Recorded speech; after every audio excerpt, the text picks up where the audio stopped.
The water inspector's truck, a pristine white Ford with the state seal gleaming on the door, was a stark intrusion against the deep, verdant chaos of the swamp. It kicked up a plume of pale dust that settled slowly, contemptuously, on the broad leaves of the pickerelweed. Mr. Henderson climbed out, his tie a tight, angry knot at his throat, his face a mask of bureaucratic certainty. Beside him, looking smug and proprietary, stood Silas Croft, the man who had tried to buy this land for pennies and was now here to watch it be condemned. They walked towards the main filtration tank, their city shoes crunching on the gravel path Clara had laid with her own bleeding hands. This was it. The culmination, the checkmate. Croft's lips were curled into a semblance of a smile, the expression of a vulture who has waited patiently for the final, inevitable twitch. He believed he had won. He believed the quarantine notice, the fabricated test results, and the crushing 30-day remediation order were the final moves in a game she was too poor, too young, and too female to play. He thought he was here to witness a foreclosure, a surrender, Clear's throat. Nobody knew that Clara McCallan, with her father's desperate ghost at her shoulder and sheer, unadulterated rage fueling the blood in her veins, had spent the last 48 hours not preparing for defeat, but preparing for war. This is a true story of how a woman, left with nothing but a worthless swamp and a mountain of debt, took the dregs of her inheritance and turned it into an empire, proving that the most fertile ground for innovation is often the one everyone else has written off as a wasteland. It had all started with the smell of lilies and damp earth, the funereal scent that clung to the black suits and somber dresses at her father's wake. Clara had returned to the small, dusty town of Havenwood not as a daughter coming home, but as an archaeologist sifting through the ruins of a life she had long since escaped. Her father, Daniel McCallan, had been a man of grand dreams and shallow pockets, a farmer who loved the idea of the land more than the reality of tilling it. He had passed away in his sleep, his heart finally giving out under the strain of a lifetime of chasing horizons that always receded. In the sterile, wood-paneled office of Mr. Peterson, the family lawyer, the finality of her father's life was laid bare in a stack of paper. Her brothers, Mark and Luke, sat on the other side of the mahogany desk. Mark, the eldest, was a carbon copy of their grandfather, practical, hard-headed, with eyes that were always calculating yields and profit margins. Luke, younger and softer, simply followed Mark's lead, his shoulders perpetually hunched in a posture of apology. The will was read. It was simple and brutal. To his sons, Mark and Luke, Daniel McCallan bequeathed the family farm, 2,000 acres of prime, fertile bottomland that had been the bedrock of the McCallan name for a century. The good land, the profitable land. Then, Mr. Peterson cleared his throat, a dry, rustling sound, and read the final clause. To my daughter, Clara, I leave the Cypress Creek property, all 300 acres of it, in the hopes that she, with her clever mind, can see the beauty in it that I always did. A choked, incredulous laugh escaped Mark's lips. Luke just stared at his hands. The Cypress Creek property, it wasn't land, it was a liability. A sprawling, mosquito-infested swamp her father had bought a decade ago in a fit of romantic delusion, convinced it was a hidden Eden. The town called it McCallan's Folly. It was 300 acres of stagnant water, cypress knees, and sucking mud, a place that bled money and broke equipment. It was the land her brothers had laughed at, the land they had used as a punchline.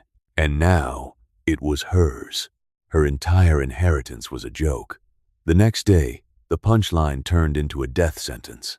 The appointment was at Havenwood National Bank, a squat brick building that smelled of old paper and quiet desperation. The bank manager, a man named Mr. Thompson whose smile never quite reached his eyes, slid a folder across his desk. It was thick. Clara, he began, his tone dripping with practiced sympathy. Your father was an optimist. The word hung in the air, a polite euphemism for financially reckless. The folder contained the mortgage documents for the swamp. Daniel McCallan, in his quest to unlock the potential of his folly, had leveraged everything. He had taken out a massive, high-interest commercial loan against the swamp itself, and when that wasn't enough, he had cross-collateralized it with the main farm, a detail he had apparently forgotten to mention to Mark and Luke. The payments were 6 months in arrears. The total debt, including penalties and fees, was a number that made Clara feel lightheaded.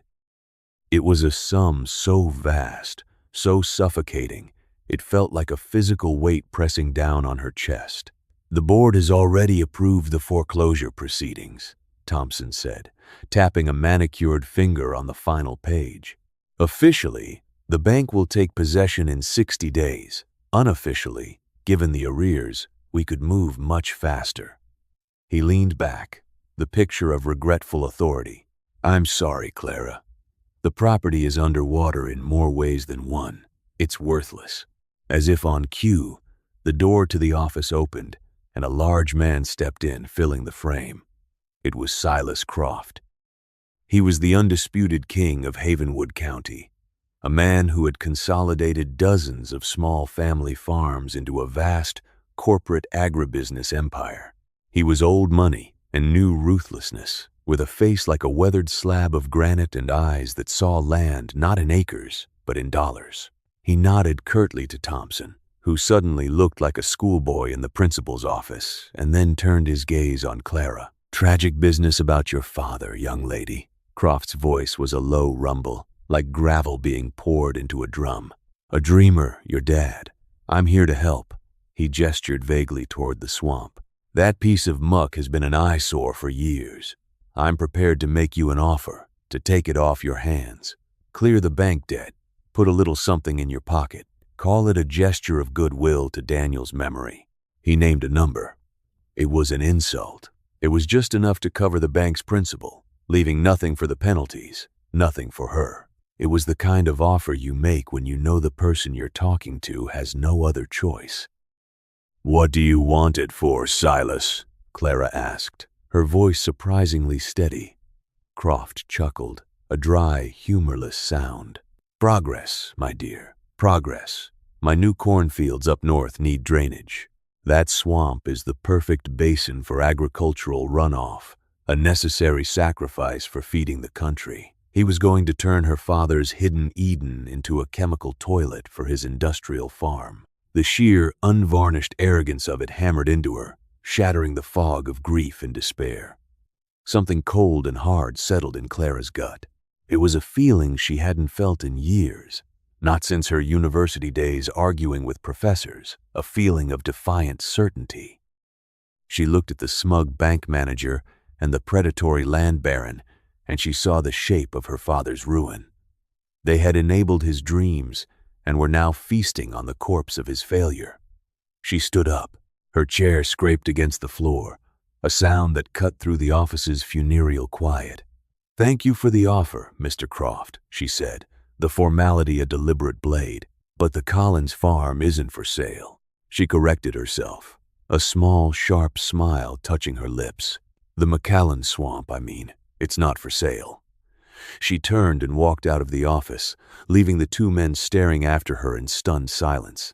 She didn't have a plan. She didn't have a dime. But for the first time since her father's death, she had a purpose. She was no longer an archaeologist of ruin. She was a warrior defending a tomb. The drive out to the swamp was a journey into the heart of her father's most magnificent failure.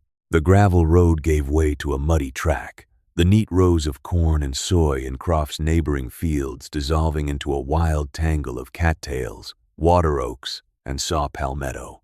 The air grew thick and humid, alive with the drone of insects and the distant cry of a marsh bird. She parked her beat-up sedan where the track disappeared into the water and got out. The swamp wasn't silent. It was a symphony of life, a constant thrum of creation and decay. Dragonflies with wings like stained glass darted over water, the color of strong tea. A great blue heron stood sentinel in the shallows, a patient gray statue. Her father had built a small, rickety pier and a one-room cabin that was now listing to one side, slowly surrendering to the embrace of a massive Virginia creeper. This was her inheritance, 300 acres of primordial soup. She walked to the end of the pier and stared into the dark water. Worthless.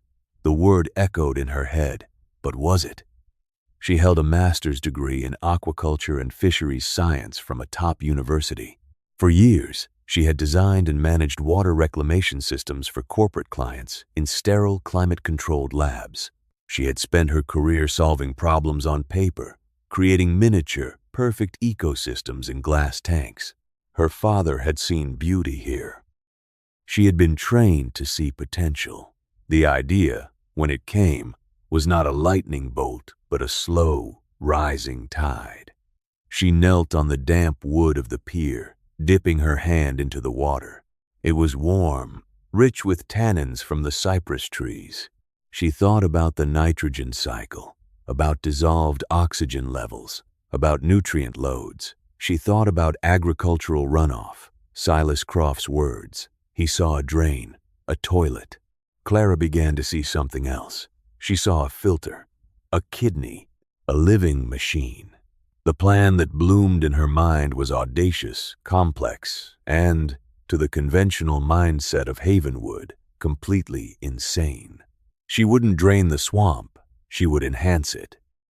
She would create a hybrid system, a series of managed, high-density fish ponds recirculating aquaculture systems, or RAS, at the heart of the property, and use the surrounding swamp as a massive, living biofilter, a constructed wetland. The fish would produce waste, rich in ammonia. The water would be pumped through gravel beds colonized by nitrifying bacteria, which would convert the toxic ammonia into nitrites and then into nitrates. This nitrate-rich water, a potent fertilizer, wouldn't be discarded. It would be channeled through the natural swamp, where the cattails and water hyacinths and pickerelweed would hungrily absorb the nitrates, cleaning the water to a pristine state before it was pumped back to the fish ponds. A closed loop, a perfect, self-sustaining cycle. It was elegant, it was sustainable, and it would require a staggering amount of work and money she did not have. She spent the next week in a feverish haze of calculation and design, working out of the dilapidated cabin, her laptop powered by a noisy gas generator. She drafted budgets, calculated flow rates, researched species. She settled on barramundi, the Asian sea bass. They were tough, grew incredibly fast, and tolerated a wide range of water conditions. More importantly, they were a high-value product, prized in city restaurants for their clean, buttery flavor. She wasn't just going to grow fish, she was going to grow a premium brand.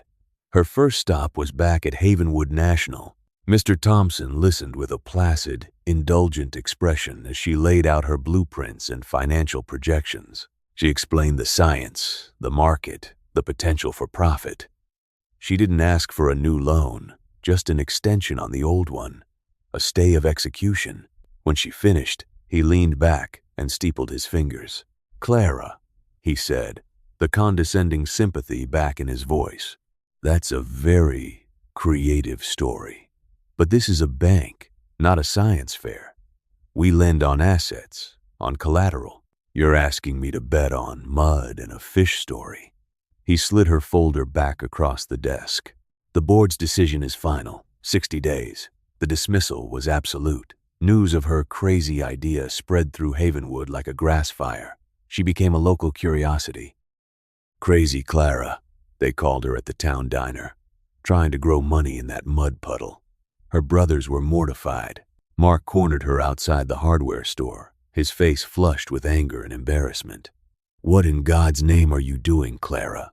he demanded. "You're making a fool of yourself, of the family. Croft's laughing at you."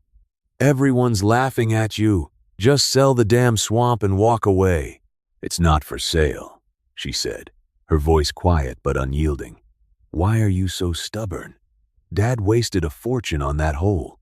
Don't you follow him into the grave," he shouted, the words echoing in the quiet street. The final, most public humiliation came from Silas Croft himself. At a county commissioners' meeting, while arguing for a zoning variance for his own expansion, he used her as a cautionary tale. "We need to support real agriculture," he'd boomed, his voice dripping with paternalistic concern. "Not pipe dreams about growing exotic fish in a mosquito ditch. Some ideas are just plain bad for business. Some people need to learn to accept reality." The room had chuckled along with him. That night, Clara sat alone in the dark, musty cabin, the laughter of the town ringing in her ears. Despair was a cold, heavy blanket. She could quit. She could sell. She could crawl back to her city life, tail between her legs, and leave her father's folly to become Croft's toilet. But then she thought of the look on Croft's face, the smug certainty of the bank manager, the embarrassed pity in her brother's eyes, and the cold despair began to burn, transmuting into a white-hot, diamond-hard rage. They had all written her off. They had decided her story was over. She would show them all. She would show them that the story was just beginning. She made a series of calls the next day. She sold her small city apartment, taking a loss but getting cash. She liquidated her 401 kek, ignoring the dire warnings about taxes and penalties. She drained her savings account to the last dollar. It wasn't much, but it was everything. She had just enough to make the all-in bet. She ordered the pond liners, the pumps, the pipes, and 10,000 barramundi fingerlings. The gamble was made. Now, she just had to build the casino. The work began under the oppressive glare of the summer sun. The heat was a physical weight, a suffocating blanket that turned the air into a shimmering soup. Her first task was to excavate the ponds. Her father had left behind an ancient, rust-pocked backhoe, a machine that seemed to run on equal parts diesel, oil, and pure spite. It was a temperamental beast. It shuddered and groaned, its hydraulic lines weeping fluid, its engine coughing black smoke. Clara, who had never operated anything more complex than a laboratory centrifuge, spent the first week with the machine's greasy manual, learning its moods and weaknesses. The labor was brutal, a relentless assault on her body. The steel levers of the backhoe seared her hands. The constant vibration rattled her bones, leaving her teeth aching at the end of the day. Mud, thick and viscous, caked her clothes, her hair, her very skin. She dug from dawn until dusk, carving 4 massive rectangular holes out of the earth. Her muscles screamed in protest. Her back felt like a column of shattered glass. Blisters formed on her hands, then broke, then formed calluses that were a testament to her new life. She was no longer a scientist in a clean lab coat. She was a creature of mud and sweat and iron. The backhoe broke down constantly. A hydraulic hose burst, spraying her with hot, stinking fluid. The engine flooded. A track came loose. Each breakdown was a potential catastrophe, a delay she couldn't afford. It was during one of these crises, when the engine simply refused to turn over, that she met Jed. He appeared at the edge of the clearing as if summoned from the swamp itself, a tall, wiry man with a face weathered by sun and time. He had a quiet, watchful stillness about him. "Sounds like you got a problem," he said, his voice a low, gravelly rasp. He wasn't from Havenwood. He was an outsider, a drifter who did odd jobs, rumored to be a former commercial fisherman from the coast. Clara, covered in grease and frustration, was in no mood for commentary. "It's handled," she snapped. Jed just chewed on a piece of grass and watched her struggle for another 10 minutes. Finally, he ambled over. "Mind if I take a look?" Without waiting for an answer, he leaned into the engine compartment. His hands moved with a quiet, practiced confidence. He tapped a fuel line, tightened a loose connection, and then looked at her. "Try it now." Clara climbed back into the cab, skeptical. She turned the key. The engine sputtered, coughed, and then roared to life with a belch of black smoke. She stared at him, stunned. "You need a new fuel filter," he said, wiping his hands on an already filthy rag. "And your alternator belt is about to go." She offered him money. He waved it away. "Just pay me for a day's work," he said, nodding at the half-dug pond. "Looks like you could use a hand." She hired him on the spot. Jed became her gruff but loyal ally. He said little, but he understood machines. He could weld, he could fix an engine, he could run a transit level with unerring accuracy. He never questioned her plan, never laughed at the science she tried to explain. He just watched, and listened, and worked. Together, they laid the massive pond liners, a sea of black plastic that shimmered under the sun. They dug hundreds of yards of trenches, laying the intricate network of PVC pipes that would be the farm's arteries and veins. The work was still grueling, but it was no longer solitary. As the first pond began to take shape, the sabotage started. It was subtle at first, deniable.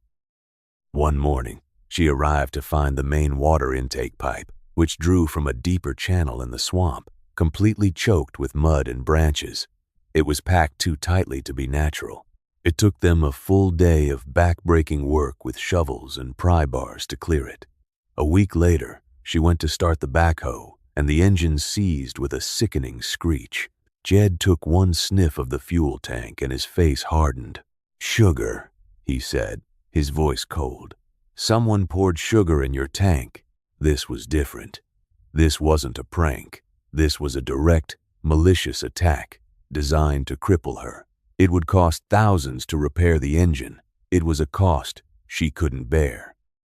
Rage, pure and clean and hot, flooded through her, burning away the exhaustion and the fear. She looked at the ruined engine, then at the sprawling fields of Silas Croft's land that bordered her property to the north.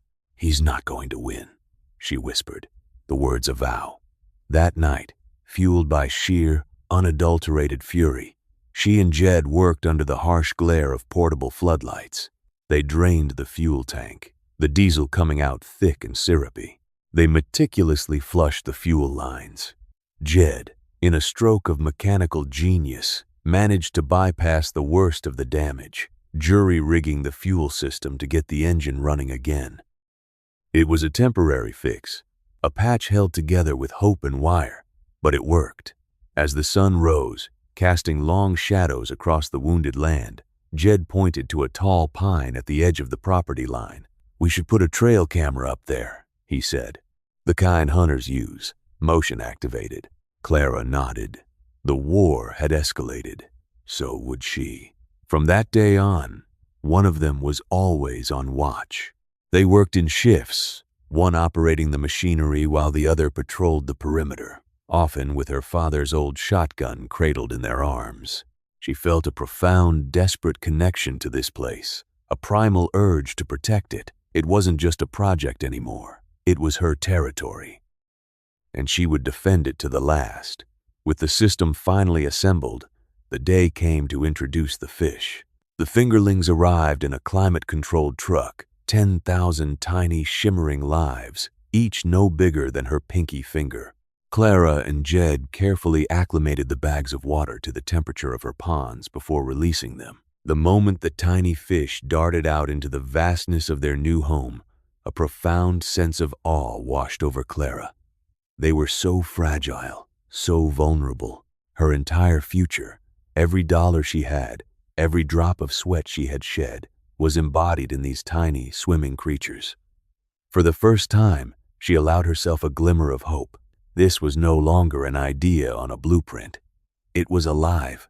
The weeks that followed were a blur of anxious monitoring.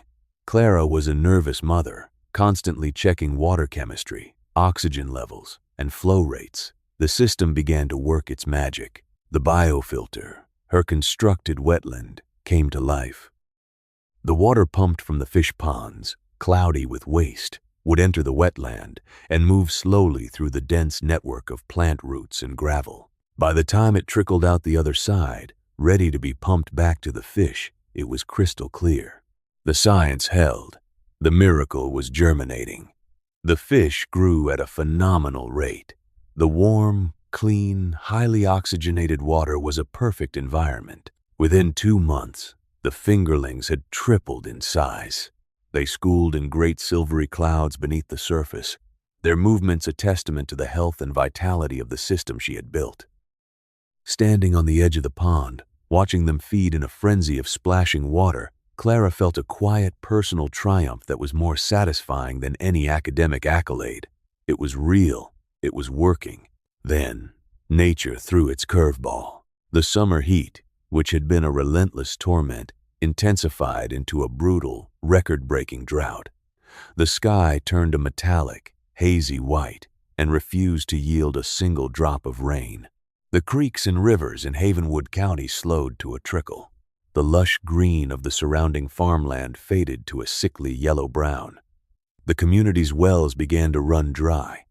A sense of panic settled over the county. Silas Croft's vast empire was particularly vulnerable. His thousands of acres of genetically modified corn were thirsty, demanding millions of gallons of water a day. His massive irrigation pivots, drawing from the rapidly shrinking aquifer and the dwindling river, were running nearly non-stop, but it wasn't enough. The leaves of his corn plants began to curl and wither. The stalks, which should have been thick and green, were stunted and pale. His investment, his entire year's profit, was burning up in the fields. This was the great divergence. While the rest of the county baked and cracked, Clara's farm became an anomaly. Because her system was a closed loop, her water usage was shockingly low. She lost a little to evaporation, which she topped up from a deep well her father had dug years ago, but she wasn't draining the river or the aquifer. She was recycling. Her farm, a lush pocket of deep, vibrant green, became an oasis in the middle of a spreading desert. The cattails and water hyacinths in her wetland filter grew thick and luxurious. The water in her ponds remained cool and clear. Her fish, oblivious to the catastrophe unfolding outside their world, continued to thrive. The spectacle of her success did not go unnoticed. The mockery from the townspeople began to curdle into a strange mixture of resentment and awe. People who had laughed at crazy Clara's mud puddle now drove slowly past her property, their faces etched with a kind of baffled wonder. Her farm was an affront to their understanding of the world. In a drought, land was supposed to be brown and dead. Water was supposed to be scarce. But here, on this worthless piece of swamp, was a testament to something new, something they couldn't explain. The turning point in public opinion came one scorching afternoon. Clara was calibrating a pH sensor when a dusty pickup truck pulled up. An old farmer, a man named Miller, whom she recognized from the diner, got out. He was one of the men who had laughed the loudest at her plans. He stood at the fence line, his hat in his hands, and just stared for a long time at the vibrant green of her wetland. "How?" he finally asked, his voice raspy with dust and defeat. "My well's gone dry. My soy is burning up. And you're growing water." Clara walked over to the fence. She was tired. She was still wary, but she saw the genuine desperation in his eyes. She spent the next hour explaining the system to him. She showed him the pumps, the biofilter, the crystal clear water returning to the ponds. She didn't use complex scientific terms. She talked about it in a farmer's language of cycles, of waste as a resource, of working with nature instead of against it. He listened, his head cocked to one side. When she was done, he just shook his head slowly. "My daddy and his daddy before him farmed this land," he said, his voice thick with emotion. "We always fought the water, tried to drain it, tried to control it. We never thought to partner with it." He looked at her, his eyes full of a new grudging respect. "You're not crazy, girl. You're just about 50 years ahead of the rest of us." He was the first. Soon, others followed. They came not to mock, but to learn. The tide of public opinion, which had been a force of crushing humiliation, was beginning to turn in her favor. But this newfound respect also drew the baleful gaze of the one man whose own fortunes were drying up with the land. Silas Croft. He saw her success not as an inspiration, but as a personal insult. His crops were dying, his profits evaporating. while the woman he had tried to crush was flourishing on the very land he coveted. His physical sabotage had failed. The drought had, perversely, made her stronger. He knew he couldn't beat her with brute force or bad weather. So, like the cornered predator he was, he escalated the attack, shifting from the physical world to a battlefield where he held all the power, the world of paper, politics, and regulations. The white Ford truck with the state seal arrived on a Tuesday. The timing was deliberate, calculated for maximum damage. Clara had just secured her first major contract, a verbal agreement with a high-end restaurant distributor in the city who had been intrigued by her story and the promise of a sustainable premium product. The first harvest was only weeks away. The quarantine notice felt like a physical blow. Mr. Henderson, the official from the Department of Environmental Quality, was a man who seemed to have been born in a suit. He moved with a stiff, unnatural formality, his eyes shielded by an unreadable bureaucratic glaze. He was the system personified, a weaponized cog in a machine of regulations.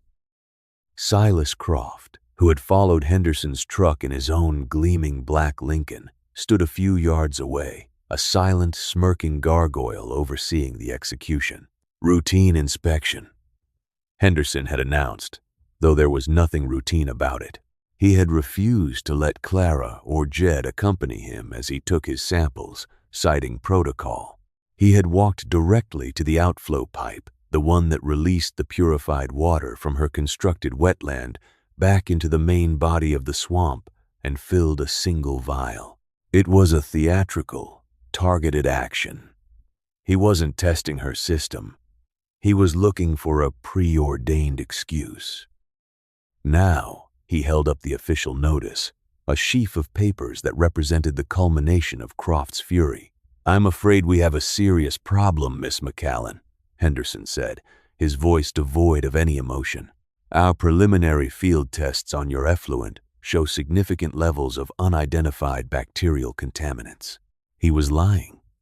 Clara's own daily tests, conducted with lab-grade equipment, showed her water was cleaner than the state-mandated requirements for drinking water. "Furthermore," he continued, his voice droning on, "your choice of species, the Lates calcarifer, or barramundi, is a non-native species.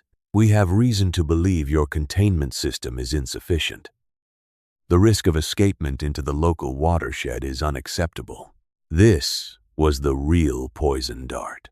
The charge of contamination was a fabrication she could fight with her own data, but the invasive species claim was a bureaucratic masterstroke. It shifted the burden of proof entirely onto her. It wasn't about water quality anymore. It was about a potential ecological disaster, a fear that was easy to stoke and almost impossible to disprove to a committee of politicians. "Effective, immediately," Henderson declared. "Your entire facility is under a strict quarantine. No fish or water can leave the property. All sales are frozen." Then came the final, crushing blow. The checkmate. "You have 30 days to submit a full remediation plan and bring the facility into compliance. This will require draining the entire system, sterilizing all components, and demonstrating a fail-safe containment protocol for your non-native species." He paused, letting the weight of the words sink in. "If you fail to comply, we will be forced to issue a permanent shutdown order and undertake the remediation ourselves, at your expense, of course." 30 days. It was an impossible sentence. Draining the ponds would kill her entire stock, the fish she had spent months nurturing, the fish that represented her entire investment.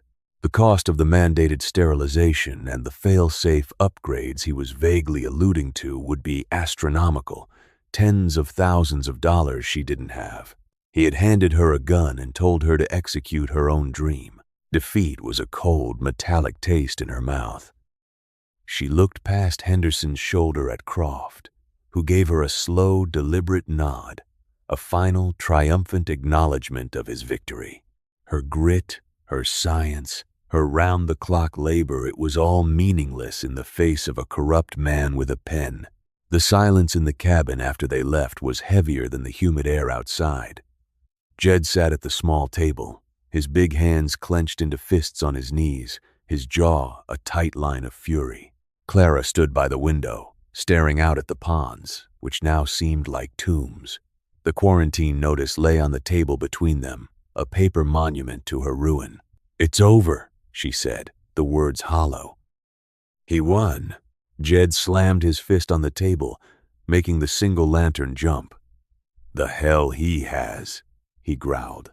"That Henderson was a liar. His hands were too clean. You don't take a water sample without getting your cuffs wet."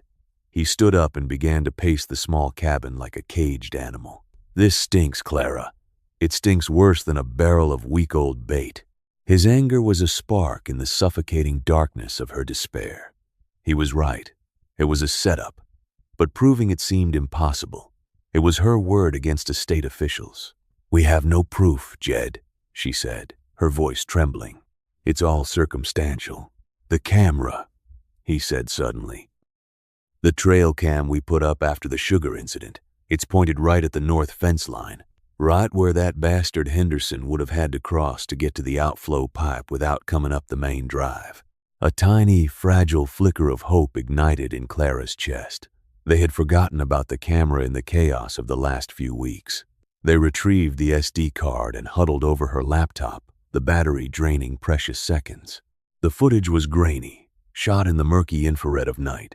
They fast-forwarded through hours of swaying branches and the occasional raccoon. Then they saw it. Headlights. A truck, not Henderson's official Ford, but a beat-up work truck, pulling up to the fence line the night before the inspection. A figure got out, indistinct in the gloom, and climbed the fence, carrying a bucket. The figure disappeared in the direction of the outflow pipe and returned a few minutes later, the bucket empty. The truck drove off. It was damning, but it wasn't definitive.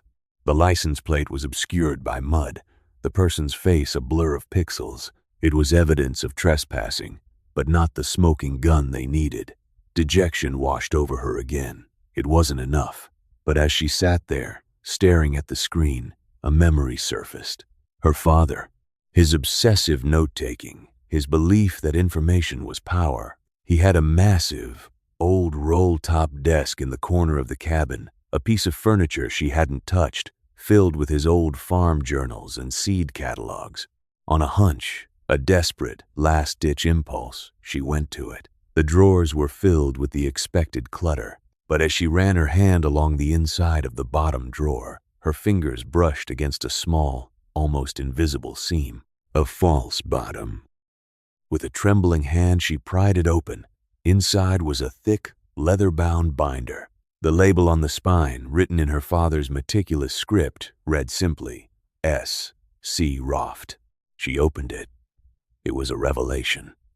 For years, her father, the man everyone dismissed as a dreamer, had been quietly, methodically compiling a dossier on Silas Croft. It contained newspaper clippings of shady land deals, notarized statements from farmers who had been strong-armed into selling, hand-drawn maps showing discrepancies in property lines and water rights. Her father had suspected Croft was corrupt long before anyone else. He had been gathering ammunition for a war he never got to fight. Tucked into a sleeve in the back was a list of names under the heading Croft's Pocket. The second name on the list was Henderson, DEQ. Her father had known. He had been trying to protect himself, to protect his land, to protect her. The binder was a bombshell, but it was still historical. It didn't prove what Henderson and Croft had done yesterday. She needed a link. She needed a witness. The witness came in the form of her brother. Luke appeared at her cabin late the next night, looking haunted. He couldn't meet her eyes. He had been wrestling with his conscience, and his conscience had lost. "I'm a coward, Clara," he stammered, his voice thick with shame. "I saw Croft's foreman, a guy named Bill Sykes, near the swamp road 2 nights ago.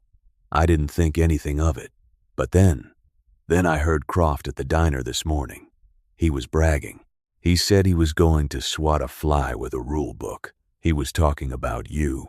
Luke finally looked up, his eyes pleading for forgiveness. "That's not all. Yesterday afternoon, I was at the co-op. I saw Sykes meeting with that inspector, Henderson, behind the grain silos. I saw Sykes hand him a thick envelope, Clara. A bribe. I know it was. Will you testify, Luke? Will you sign an affidavit?" Clara asked, her heart pounding. He flinched, looking away. "I can't. Croft owns the mortgage on my new tractor. He'd ruin me. He'd ruin Mark. I'm sorry." He was terrified, broken, but he had given her something just as valuable, a name and a place. "Where does this foreman, Sykes, hang out?" she asked, her voice calm and dangerously focused. "The Rusty Mug, most nights," Luke whispered. "He drives that beat-up old company truck everywhere, parks it right out front." A new plan, sharp and risky, formed in Clara's mind. She looked at Jed, who had been listening in the corner, his face grim. He met her gaze and gave a single, sharp nod. He understood. The Rusty Mug was a dingy roadside bar on the edge of the county. Bill Sykes' truck was exactly where Luke said it would be, parked under a flickering streetlight. It was the same truck from the trail cam footage.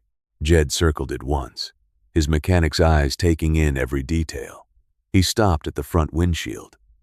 "Well, well," he murmured, a rare smile touching his lips. "Look what we have here," he pointed.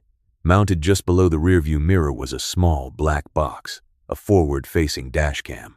A lot of companies used them for insurance purposes. It was a long shot, but it was the only one they had. They waited. An hour later, a large, beefy man, Bill Sykes, came out of the bar, got in his truck, and drove off. Clara and Jed followed at a distance. Sykes drove to a small, run-down house and went inside. They parked down the street, their hearts pounding in the silent car. This was the most dangerous part. "You sure about this?" Jed asked, his hand on the door handle. "We have no other choice," Clara said. Jed was a shadow. He moved with a swift, silent grace that belied his size. He was at the truck and back in less than 30 seconds. In his hand was a tiny micro SD card. "He left the door unlocked," he said, a grim smile on his face. They raced back to the cabin, the tiny piece of plastic feeling as heavy and as precious as a diamond. Clara slid the card into her laptop's adapter, her breath held tight in her chest. Files appeared on the screen. The video was time-stamped. She clicked on the folder from 2 nights ago, the night before Henderson's visit. And there it was, the smoking gun. The video was clear, the audio surprisingly sharp. It showed the view from Sykes' dashboard as he drove down the dark swamp road. It captured him getting out with the bucket. It captured the glint of the water as he dumped the contents, a foul, viscous slurry from a container labeled "Algae Aside, Commercial Use Only," directly into the stream feeding her outflow pipe. He had poisoned her sample site, but the real prize was the next file. The following afternoon, the dashcam recorded the entire meeting behind the grain silos. It showed Henderson's face, clear as day, as he approached the truck. It recorded their entire conversation. "You got it?" Henderson's voice, tinny and anxious. "Right here," Sykes' voice boomed. "Just like the boss said, nasty stuff. Should give you any reading you want." Then, the camera recorded the moment Luke had described. Sykes handed the thick envelope to Henderson. "A little something for your troubles. The boss appreciates your prompt attention to this public health matter." Henderson took the envelope and tucked it into his coat pocket. "Consider it attended to," he said. Clara and Jed stared at the screen, speechless. It was all there. Conspiracy, bribery, perjury, environmental contamination. It was more than a smoking gun. It was a lit cannon aimed directly at the heart of Silas Croft's empire. The next morning, Clara called the county sheriff. Then she sat down at her kitchen table and waited. She didn't have to wait long. Just before 10 o'clock, 2 vehicles came up her long driveway.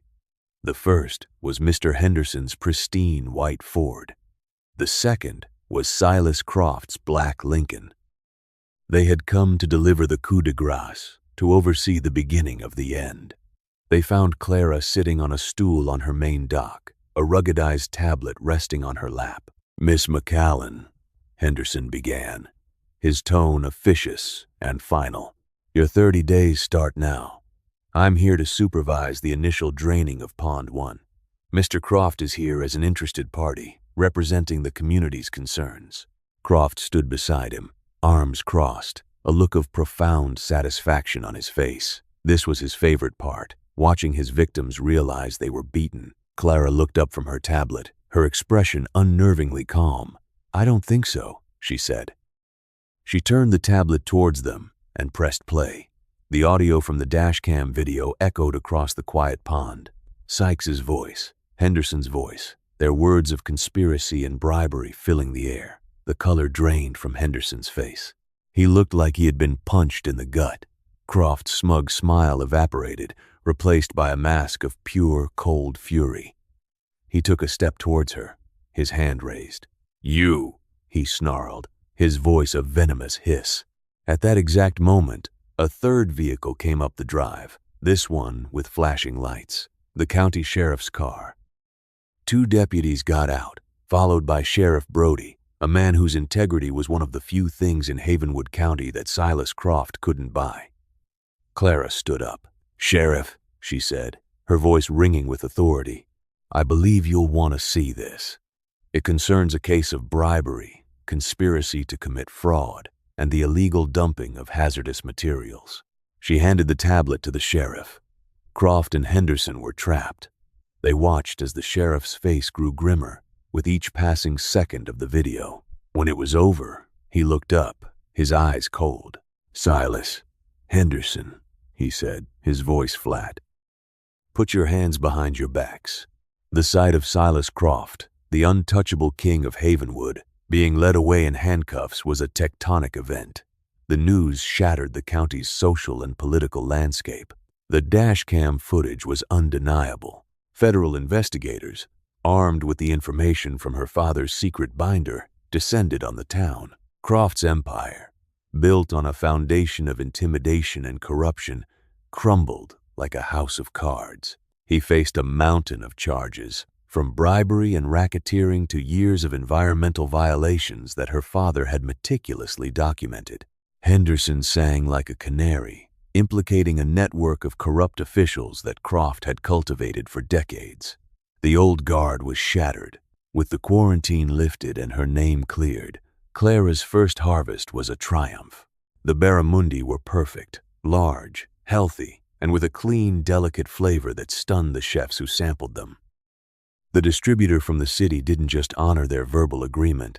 They doubled the order and signed an exclusive multi-year contract at a premium price that made Clara's head spin. The day the money came through, Clara drove into town. She didn't go to the diner or the hardware store. She walked into Havenwood National Bank. Mr. Thompson, the bank manager, saw her coming, and for the first time, his practiced smile faltered. She walked to his desk and placed a cashier's check on the polished wood. It was for the full amount of her father's mortgage, including every last cent of the penalties and interest. "I'm here to settle the McCallan account," she said, her voice quiet but carrying the weight of victory. Thompson stared at the check, his face a mixture of shock and disbelief. He stammered, fumbled with the paperwork. As he stamped the paid in full notice, Clara leaned in. "And now," she said, her voice a cool, level blade, "I'd like to open a new business account. Things are going to be different around here now." 2 years later, the landscape of Havenwood County was transformed. McCallan's Folly was no longer a joke. It was the heart of a new, thriving economy. Clara had used her success not to enrich herself, but to rebuild her community. She established the Clear Creek Cooperative, helping other local farmers, including a humbled and grateful Mr. Miller, convert their own marginal, drought-prone lands into smaller, sustainable aquaculture systems based on her model. She provided the technical expertise, the fingerlings, and the access to the market she had created. They sold their fish under a single, trusted brand, and the profits flowed back into the community. The town, once on the verge of dying, was booming. Her brothers, Mark and Luke, had been humbled by Croft's fall and Clara's meteoric rise. Mark, his rigid, old-world view of farming shattered, had quietly sold his half of the good land and moved away. But Luke had stayed. He had come to her, hat in hand, and asked for a job, any job. He started by cleaning filters and hauling feed. He worked hard, learned the business, and slowly, painstakingly, earned back a measure of his sister's trust. He was now the manager of the co-op's distribution center. The family, broken by the old ways, was being rebuilt on a new foundation. One cool autumn evening, Clara stood on the dock where she had once faced down Henderson and Croft. The setting sun cast a golden light on the water. The system hummed around her, a quiet symphony of pumps and flowing water, the sound of a healthy, living machine. Jed stood beside her, no longer a hired hand, but her partner in every sense of the word. In the distance, her father's old, rusted backhoe stood on a small rise, not as a piece of junk, but as a monument to a struggle and a beginning. She looked out at the vibrant, thriving ecosystem she had built from mud and debt and spite. Her father had seen beauty here, but she had done something more. She had listened to the land, understood its language, and partnered with it to create not just beauty, but abundance. She had honored her father's legacy not by preserving the swamp he had bought, but by realizing the dream he could never articulate. She had healed the land, she had healed her family, and in doing so, she had given a dying town a new reason to hope. The water was clear, the future was bright, and the swamp was, at long last, home.